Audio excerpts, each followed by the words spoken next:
సంపూర్ణ స్వరాజ్యంకు జాతీయ కాంగ్రెస్ అనుసరించిన విధానం ఇది అన్నాడు.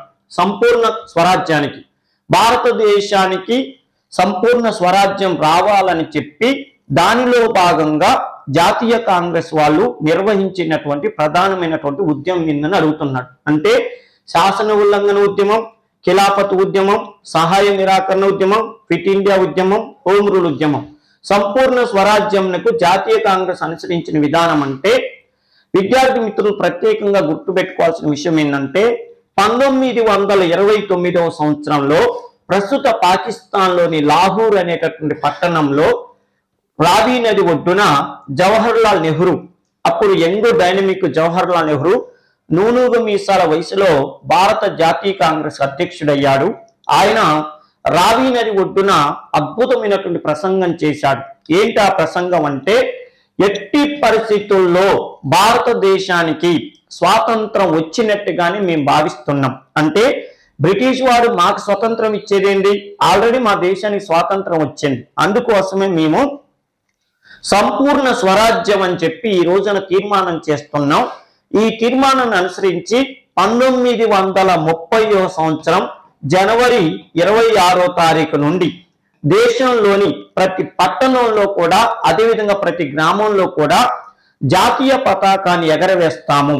అంటే బ్రిటిష్ వారి స్వాతంత్రం ఇచ్చినా ఇయ్యకపోయినా మాకు మేము నిర్ణయించుకుంటున్నాం ఈ దేశానికి స్వాతంత్రం వచ్చిందని. అందుకని భారతదేశంలో ఉన్న ప్రతి ఒక్కళ్ళు కూడా జాతీయ దినోత్సవంగా అంటే స్వాతంత్ర దినోత్సవంగా ఈ రోజు నుంచి జరుపుకుంటారని చెప్పి ఆయన తీర్మానం చేపించాడు రావి నది తీరంలో. దీన్ని పురస్కరించుకొని గాంధీ మహాత్ముని నాయకత్వంలో శాసన ఉల్లంఘన ఉద్యమాన్ని నిర్వహించటం జరిగింది. ఈ శాసన ఉల్లంఘన ఉద్యమాన్ని ఉప్పు సత్యాగ్రహం లేదా దండి సత్యాగ్రహం అనే పేరుతో పిలుస్తారు. ఇక్కడ ప్రశ్న చూడండి, సంపూర్ణ స్వరాజ్యంకు జాతీయ కాంగ్రెస్ అనుసరించిన విధానం ఏంటంటే శాసనాలను ఉల్లంఘించే విధానం. దీన్ని ఉప్పు సత్యాగ్రహం అని ఎందుకు అంటున్నారంటే బ్రిటిష్ వాళ్ళు 1882వ సంవత్సరం నుంచి దేశంలో ఎట్టి పరిస్థితుల్లో సామాన్యులు ఎవరు ఉప్పు తయారు చేయవద్దు, ప్రభుత్వ అనుమతి లేకుండా ఎవరు ఉప్పు తయారు చేయొద్దని చెప్పి తీర్మానం బ్రిటిష్ వాళ్ళు చట్టం చేశారు. ఉప్పు తయారు చేయటమే కాదు, అంటే ఉప్పు తయారు చేస్తేనే నేరం కాదు, ఎవరైనా తయారు చేసిన ఉప్పుని తెలియక ఇంటికి తీసుకెళ్లినా కూడా 3 నెలలు కఠిన కారాగార శిక్ష అని చెప్పి బ్రిటిష్ ప్రభుత్వం 1882వ సంవత్సరంలో చట్టం తెచ్చింది. దానికి వ్యతిరేకంగా మహాత్మా గాంధీ ఎట్లాగూ జవహర్లాల్ నెహ్రూ సంపూర్ణ స్వరాజ్యం అని చెప్పి ప్రకటించాడు కాబట్టి సామాన్యుడు ఉపయోగించే ఉప్పుని ఉద్యమంగా వాడుకున్నామని చెప్పి 1930 నుంచి 1934వ సంవత్సరం వరకు గాంధీ మహాత్ముడు భారతదేశంలో చేపట్టిన రెండో అతిపెద్ద ఉద్యమంగా ఈ శాసన ఉల్లంఘన ఉద్యమాన్ని చెప్తారు. గాంధీ చేపట్టిన రెండో అతిపెద్ద ఉద్యమాన్ని ఎందుకన్నానంటే గాంధీ నాయకత్వంలో ఫస్ట్ ఉద్యమం నాన్ కోఆపరేషన్ మూవ్మెంట్ నడిచింది. దాన్ని మనం సహాయ నిరాకరణ ఉద్యమం అనే పేరుతో చెప్తాం. నెక్స్ట్, దేశ విభజనకు ముఖ్య కారణం ఏందన్నాడు. భారతదేశంలో భారతదేశానికి స్వతంత్రం రాబోతున్న సమయంలో దేశ విభజన జరిగింది. ఇది హిందూ ముస్లిం అనేటటువంటి తెగదింపులు చేసుకునే పరిస్థితి వచ్చింది 1947లో. దీనికి కారణం ఏంది? మౌంట్ బాటన్ వహించిన పాత్రన ముస్లిం లీగ్ నాయకుడైన జిన్నా అనుసరించిన ప్రత్యక్ష చర్యా దినోత్సవం ఉన్న విధానాల నెహ్రూ పటేల్ బుద్ధిపూర్వకంగా దేశ విభజనకు అంగీకరించడం వలన అధికారాన్ని బదిలీ చేయటంలో ఆంగ్లేయులు అనుసరించిన వైఖరి తాత్కాలిక జాతీయ ప్రభుత్వం సమర్థవంతంగా పనిచేయకపోవటం వలన అంటే ఇది కరెక్ట్. రెండోది కరెక్ట్ ఏంటయ్యా అంటే ముస్లిం నాయకులైన జిన్నా అనుసరించిన ప్రత్యక్ష చర్యా దినం దేశ విభజనకు ప్రధాన కారణమైంది అంటున్నాడు. అంటే ఏందయ్యా అంటే 1946 సంవత్సరంలో బ్రిటిష్ పార్లమెంటు ఒక ప్రకటన చేసింది. ఏమని ప్రకటన చేసిందంటే అతి త్వరలో భారతదేశానికి మేము స్వాతంత్రం ఇద్దాం అనుకుంటున్నాం, కాకపోతే భారతదేశానికి స్వతంత్రం ఇవ్వటానికంటే ముందు మీకు ఒక రాజ్యాంగం లేదు, రాజ్యాంగం లేకుండా ఎట్టి పరిస్థితుల్లో స్వాతంత్రం ఇస్తే ఏమవుతుందంటే పిచ్చివాడి చేతిలో రాయిని పెట్టినట్టు ఉంటది. అందుకని మీకు రాజ్యాంగం రాసుకోవటం చేసిన తర్వాతనే స్వతంత్రం ఇస్తామని చెప్పి రాజ్యాంగ రచన వీళ్ళకి ఎలా చేయాలో చెప్పటం కోసం 1946 సంవత్సరంలో మన భారతదేశానికి మంత్రిత్రయ రాయబారాన్ని పంపింది. ఈ మంత్రిత్రయ రాయబారాన్ని మీరు చదువుతారు, ఏవి Alexander, Pethick Lawrence, sir Stafford Cripps అంటారు. ఈ ముగ్గురు వచ్చి క్యాబినెట్ మిషన్ ప్లాన్ లేదా మంత్రిత్రయ రాయబారంగా 1946లో వచ్చి జూలైలో ఎలక్షన్లు జరిపారు. మొత్తానికైతే రాజ్యాంగ పరిషత్ ఏర్పడింది. ఆ సమయంలో ఎమ్మటి బ్రిటిష్ ప్రభుత్వం ఇంకో మాట కూడా చెప్పింది, ఎట్లాగూ రాజ్యాంగ రచన నడుస్తుంది కాబట్టి ఒక తాత్కాలిక ప్రభుత్వాన్ని ఏర్పాటు చేసుకోండి అబ్బా, మీకు అది తర్వాత కాలంలో శాశ్వత ప్రభుత్వం అయిపోద్దని చెప్పింది. దానికోసం జవహర్ లాల్ నెహ్రూని ప్రధానమంత్రిగా, సర్దార్ వల్లభాయ్ పటేల్ని ఉప ప్రధానమంత్రిగా, హోంమంత్రిగా నిర్ణయిస్తూ కొంతమంది మంత్రులను పెట్టుకుని ఒక తాత్కాలిక ప్రభుత్వాన్ని ఏర్పాటు చేసుకోమని భారత జాతీయ కాంగ్రెస్ కి చెప్తే, అప్పుడు నెహ్రూ ఏం చేశాడంటే మహమూద్ అలీ జిన్నా నాయకత్వంలో ఉన్నటువంటి ముస్లిం లీగ్ వాళ్ళని కూడా అడిగారు, మా మంత్రివర్గంలో మీరు కూడా సభ్యులుగా ఉండండి అబ్బా అంటే, ఆ సమయంలో జవహర్ లాల్ నెహ్రూకను మహమూద్ అలీ జిన్నాకు అసలు పడదు.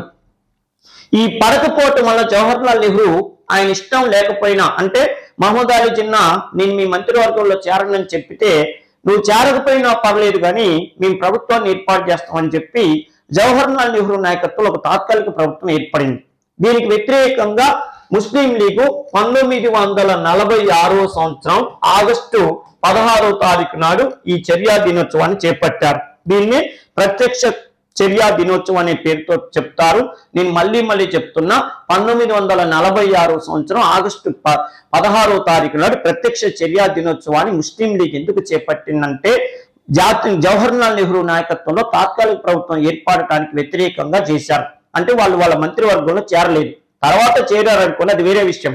తర్వాత అయితే చేరారు, ఫస్ట్ చేరలేదు. ఈ ప్రత్యక్ష చర్య చేపట్టడం, దినోత్సవాన్ని చేపట్టడం కాంగ్రెస్ వాళ్ళకి బాగా అసంతృప్తి కలిగించింది.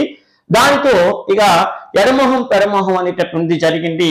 అందువల్లనే చూడండి, దేశ విభజన అనేటటువంటిది తర్వాత కాలంలో జరిగేదాకా ఇరువురు నాయకులు అసలు తగ్గేదే లేదనే ఉద్దేశంతో తెగదింపులు చేసుకున్నారు. అంటే భారతదేశంలో ఫైనల్ గా దేశ విభజన జరగటానికి ప్రధానమైనటువంటి కారణం ఏందయ్యా అంటే, ముస్లిం లీగ్ ప్రత్యక్ష చర్యా దినోత్సవాన్ని కాంగ్రెస్ కు వ్యతిరేకంగా చేపట్టడం ప్రధానమైన కారణం అని చెప్తారు. నెక్స్ట్, జలియన్ వాలా బాగ్లో మందుగుండు సామాను పేల్చమని ఉత్తర్వు జారీ చేసింది ఎవరు అన్నాడు. ఇది వెరైటీగా ఉంది ప్రశ్న. జలియన్ వాలా బాగ్లో మందుగుండు సామాను పేల్చమని అంటే వాళ్ళని పేల్చమని చెప్పినటువంటి వ్యక్తి ఎవరయ్యా అన్నాడు. అంటే justice Rowlatt, Montagu, general Dyer, Chelmsford, Morley. అంటే ఇది పసిపిల్లగాళ్ళకు కూడా తెలుసు, జనరల్ డయ్యర్. 1919వ సంవత్సరంలో రౌలత్ చట్టం వస్తే ఈ చట్టానికి వ్యతిరేకంగా మన భారతదేశంలో వాళ్ళందరూ తీవ్రంగా దాన్ని ప్రతిఘటించి ఉద్యమాలు చేస్తున్నారు.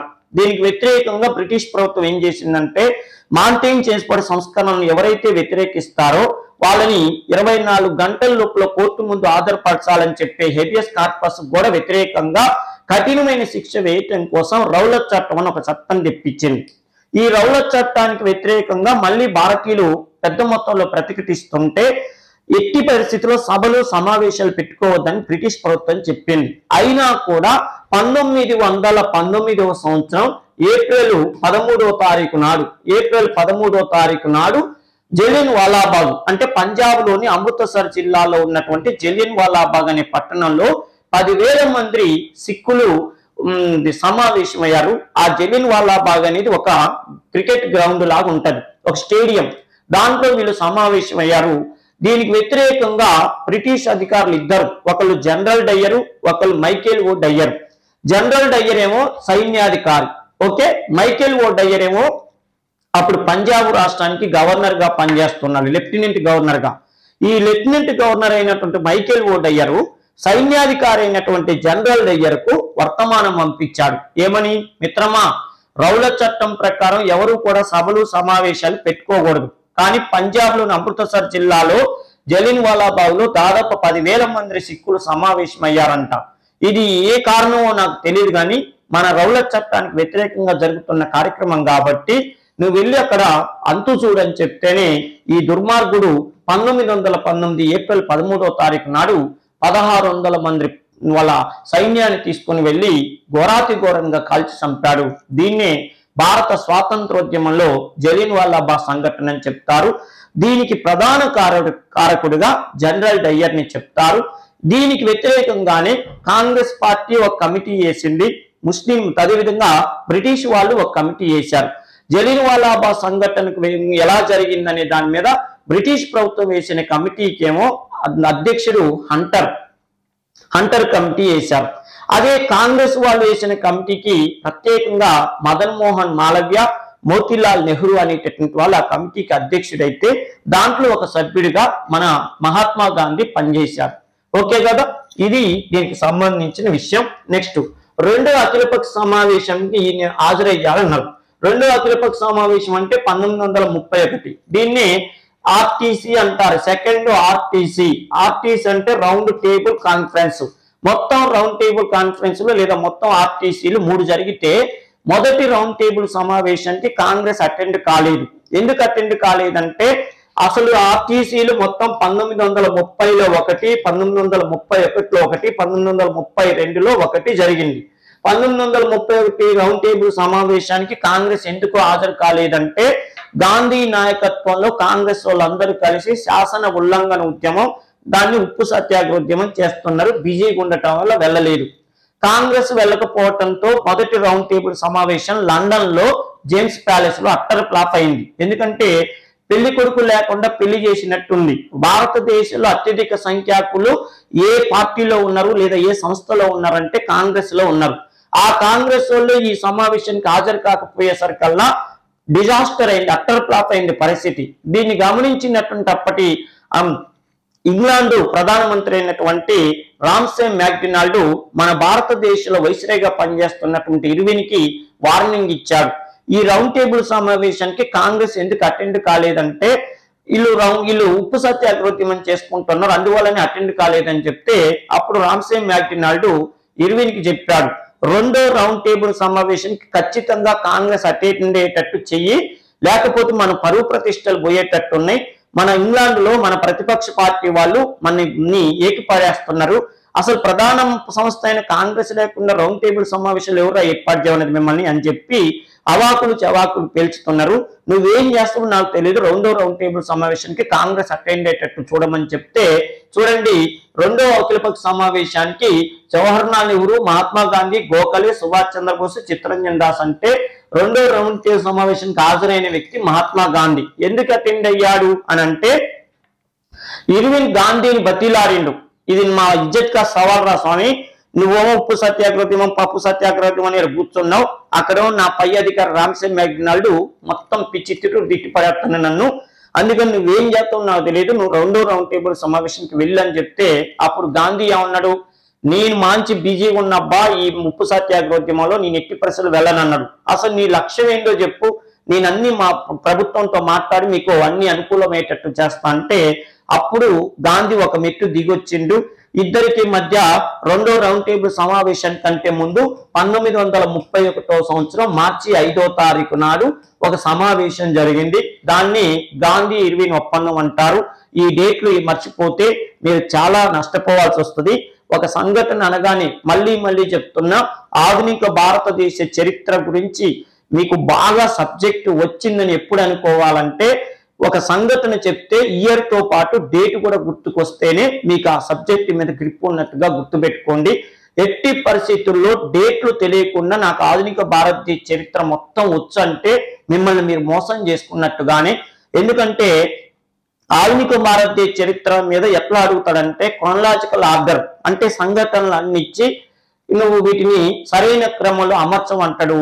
సరైన క్రమంలో అమర్చాలంటే నీకు ఇయర్ తెలిస్తే కాదు, దాంతో పాటు డేట్ కూడా తెలియాలి. అలా తెలిస్తేనే నువ్వు సక్సెస్ అవుతావు. ఉదాహరణకు చూడండి, 1919 అంటావు. 1919లో ఎన్నో సంఘటనలు ఉన్నాయి.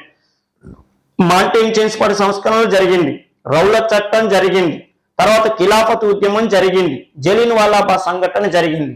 మరి నువ్వు జలియన్ వాలాబాగు, రౌలత్ చట్టం, మాంటేన్ చేన్స్పాటి సంస్కరణలని ఇయర్ ఒకటి బట్టి పట్టుకొని పోతే నేను ఇప్పుడు చెప్పిన 4 సంఘటనలు ఇచ్చి ఏది ముందు జరిగింది ఏది తర్వాత జరిగిందంటే అప్పుడు మీకు ఇబ్బంది కావచ్చు. అందుకని ప్రతి సంఘటన ఒక పేపర్ మీద రాసుకొని ప్రతిరోజు ఒకసారి చూసినా నష్టపోరు. అందుకని ప్రత్యేకంగా గుర్తుపెట్టుకోండి, ఎట్టి పరిస్థితులలో ఫైనల్ గా మనం విజేతలం కావాలంటే ఆధునిక భారతదేశ చరిత్ర మీద నేను మళ్ళీ చెప్తున్నాను, ఇయర్ తో పాటు డేట్ కూడా గుర్తుపెట్టుకోండి.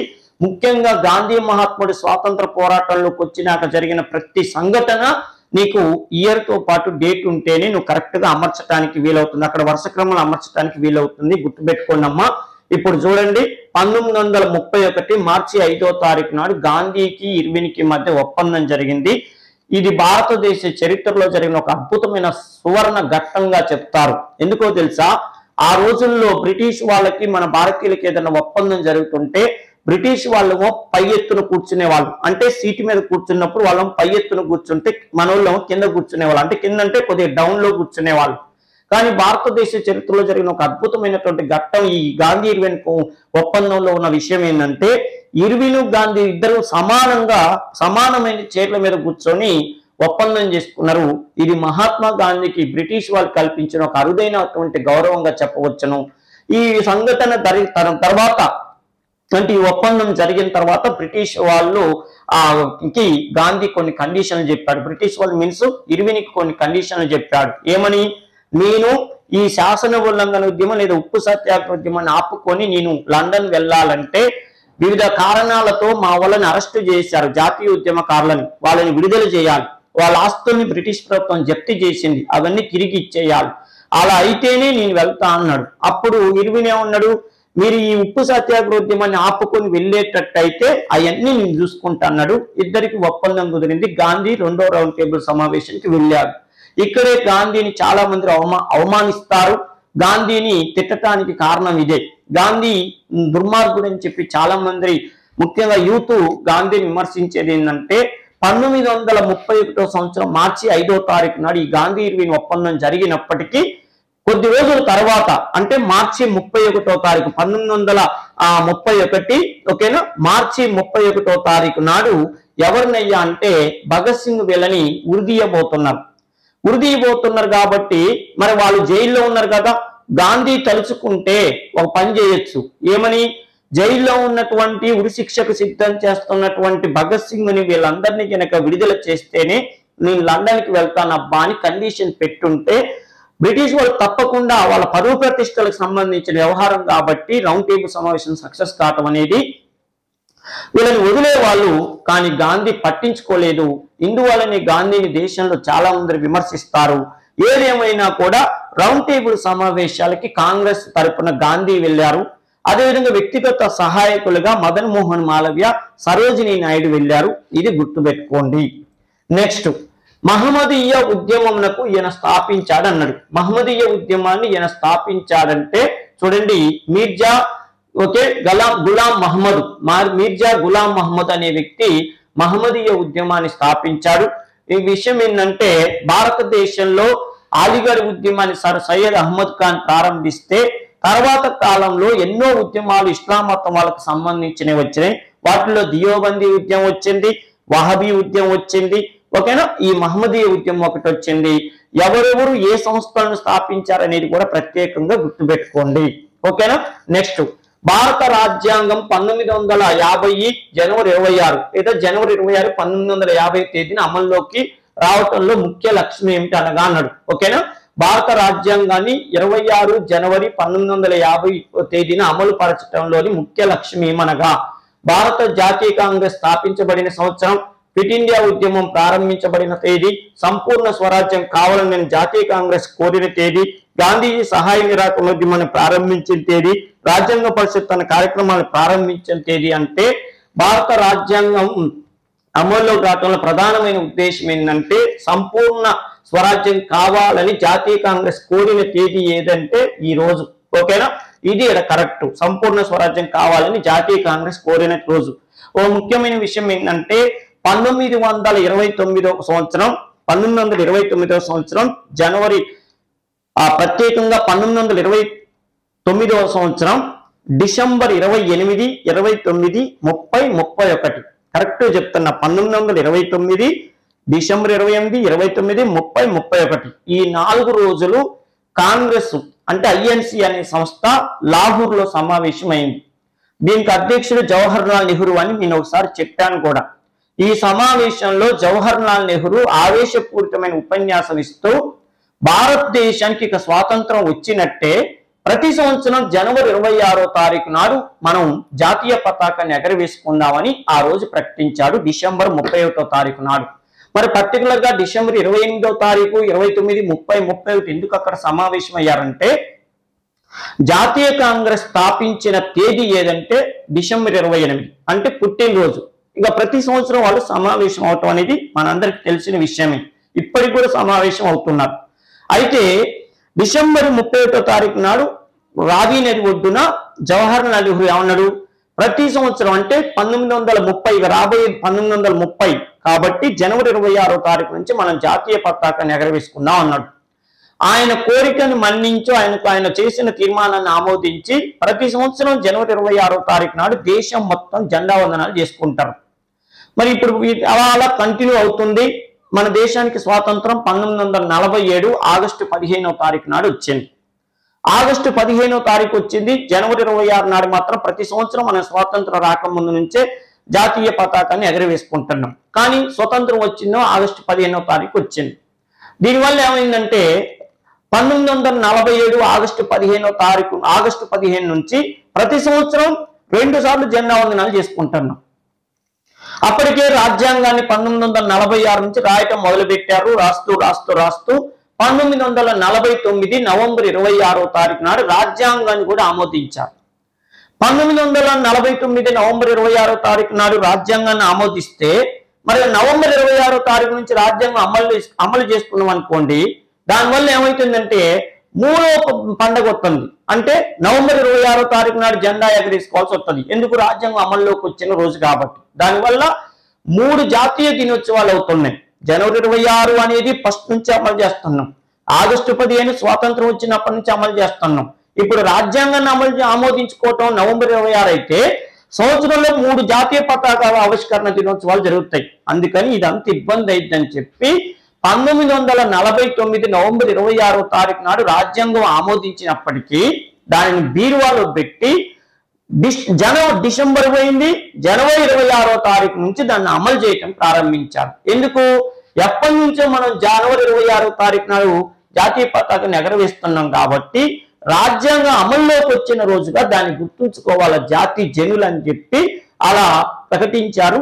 అందువల్లనే నవంబర్ 26వ తారీఖు నాడు ఆమోదించిన రాజ్యాంగాన్ని 1950 జనవరి 26వ తారీఖు నుంచి అమలు చేయడానికి ప్రధానమైన కారణం ఏందయ్యా అంటే ఇగో సంపూర్ణ స్వరాజ్యం కావాలని జాతీయ కాంగ్రెస్ 1930 జనవరి 26వ తారీఖు నుంచి పతాకాన్ని ఎగరవేస్తున్నారు కాబట్టి దానికి గుర్తుగా ఇది చేయటం జరిగింది. ఓకేనా? నెక్స్ట్, బెంగాల్లో ద్వంద్వ ప్రభుత్వం ఉన్న కాలంలో తీవ్ర బాధలకు గురైన వారెవరు అన్నారు. బెంగాల్లో ద్వంద్వ ప్రభుత్వం ఎప్పుడు అమల్లో ఉంది? 1765వ సంవత్సరం నుంచి 1772వ సంవత్సరం వరకు బెంగాల్లో ద్వంద్వ ప్రభుత్వ విధానం అమల్లో ఉంది. అంటే బీహార్, బెంగాల్, ఒరిస్సా ప్రాంతాల్లో ఈ విధానం అమల్లో ఉంది. దీన్నే ప్రత్యేకంగా దివానీ అధికారం, నిజామాత్ అధికారం అని చెప్పి విభజించడం జరిగింది. దీనిని అలహాబాద్ సంధి ప్రకారంగా రాబర్ట్ క్లైవ్ అమలు చేసిండు. అయితే ఈ విధానం అమలు చేయటం వల్ల ఎవరు ఎక్కువగా నష్టపోయారయ్యా అంటే ఇంగ్లీషు ఈస్ట్ ఇండియా కంపెనీ వాళ్ళ, బెంగాల్ నవాబుల, కంపెనీ ఉద్యోగుల, వర్తకుల, వ్యవసాయదారుల, అంటే వ్యవసాయదారులు అనేటట్టు వాళ్ళు తీవ్ర ఇబ్బందులు పాలయ్యారు. ఎందుకంటే ద్వంద్వ ప్రభుత్వ విధానాన్ని అమలు చేయటం వల్ల బ్రిటిష్ ఈస్ట్ ఇండియా కంపెనీకి లాభం జరిగింది. జమీందారు విధానంలో ఉన్నటువంటి వాళ్ళకి, దొరలకి లాభం జరిగింది. నష్టం ఎవరు పడ్డారయ్యా అంటే వ్యవసాయదారులు పడ్డారు. అంటే ఆ ఏరియాలో ఎవరైతే శిస్తు వసూలు చేసుకుని అధికారం పొందారో ద్వంద్వ ప్రభుత్వ విధానం వల్ల వాళ్ళు ఏం చేశారంటే రైతుల దగ్గర నుంచి, ఉదాహరణకి మీకు అర్థం కావాలని చెప్తున్నా, 100 రూపాయలు వసూలు చేశారనుకోండి. 100 రూపాయలు వసూలు చేస్తే రైతు దగ్గర నుంచి ఆ రైతుకు ఒక రిసిప్ట్ అంటూ ఇవ్వాలిగా. నువ్వు 100 రూపాయలు కట్టినావు అని చెప్పి రిసిప్ట్ ఇవ్వాలి కదా. ఈ ద్వంద్వ ప్రభుత్వ విధానం అమల్లో ఉన్నప్పుడు ఏమైందంటే ఆ శిస్తు వసూలు చేసుకునే అధికారి రైతు దగ్గరికి వెళ్ళి శిస్తు వసూలు చేసే అధికారి ఏనాడు కూడా రైతు కట్టినటువంటి అమౌంట్ ఎంత అని చెప్పి రిసిప్ట్ ఇవ్వలేదు. ఇవ్వకుండా నువ్వు పే చేసినావుగా ఇక బో అనేవాళ్ళు. అప్పుడు రైతు ఎంత పే చేసిందో ప్రభుత్వానికి కూడా తెలియకపోయింది. ప్రభుత్వం ఏం చేసేది, అసలు రైతు ఎంత కట్టిందో నాకు తెలియనప్పుడు వ్యవసాయ రంగాన్ని ఎందుకు అభివృద్ధి చేయాలని చెప్పి వ్యవసాయ రంగాన్ని అభివృద్ధి చేయలేదు. దీనివల్ల రైతు చాలా నష్టపోయాడు. శిస్తు వసూలు చేసేవాడు బాగుపడ్డాడు, బ్రిటిష్ ఈస్ట్ ఇండియా కంపెనీ బాగుపడింది, కానీ వ్యవసాయదారులు నష్టపోయారు. ఆ విధానాన్ని చూసే చూడండి 1772వ సంవత్సరంలో వారెన్ హేస్టింగ్స్ ద్వంద్వ ప్రభుత్వ విధానాన్ని రద్దు చేసి ప్రత్యేకంగా ఈ భూమి శిస్తు వసూలు చేయటం అనేటటువంటిది మీడియేటర్లు వద్దని చెప్పి కలెక్టర్ వ్యవస్థను క్రియేట్ చేసిండు 1772లో. అందుకే మీరు చదువుతారు, భారతదేశంలో కలెక్టర్ వ్యవస్థను ప్రవేశపెట్టింది ఎవరంటే వారెన్ హేస్టింగ్స్ అని చెప్తారు. అతడు కలెక్ట్ చేసేవాడు కాబట్టి కలెక్టర్ అయ్యాడు అంటారు. ఓకేనా? ఇది రైతుల బాధలు చూశాక ఇంత చేశారంటారు. నెక్స్ట్, ఎలిజా ఇంపే అనే వ్యక్తి ఎవరు అన్నారు చూడండి. ఏం చిన్న బిట్టు. ఎలిజా ఇంపే గవర్నర్ జనరల్, రాజప్రతినిధి, మంత్రి, సెక్రటరీ ఆఫ్ స్టేట్, ప్రధాన న్యాయమూర్తి. అంటే ప్రధాన న్యాయమూర్తి ఎలిజా ఇంపే అనేటటువంటిది ఎక్కడ వచ్చి ఉంటది ఇదంటే లార్డ్ రిప్పన్ అనేటటువంటి వ్యక్తి మన భారతదేశంలో సిపి ఇల్బర్ట్ అనే వ్యక్తి చేత ఇల్బర్ట్ బిల్లు ప్రవేశపెట్టాడు. ఈ ఇల్బర్ట్ బిల్లు ప్రవేశపెట్టడం వల్ల ఏమైందంటే భారతదేశంలో ఉన్న న్యాయస్థానాలలో భారతీయులకు అవకాశం కల్పించారు. దీనివల్ల బెనిఫిట్ ఎవరు పొందారు?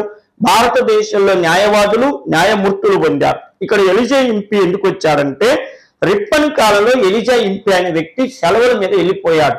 అంటే ఆయన ఏదో పర్సనల్ పని మీద ఇంగ్లాండ్ వెళ్ళిపోతే ఆ ప్లేస్ లో రమేష్ చంద్ర మిట్టార్ అనే ఒక భారతీయుడికి న్యాయమూర్తి పదవి రావటానికి ఈయన సెలవు పెట్టిపోవటమే కారణం అని చెప్తారు. మొత్తానికి ఇల్బర్ట్ బిల్లు ప్రవేశపెట్టడం, ఇల్బర్ట్ బిల్లును అమలు చేయటం వల్ల భారతదేశంలో రమేష్ చంద్ర మిట్టార్ అనే వ్యక్తి తొలి ప్రధాన న్యాయమూర్తి అయిండు. దానికి కారణం ఎవరంటే రిప్పన్ మహానుభావుడు చేయబట్టాన్ని గుర్తుపెట్టుకోండి.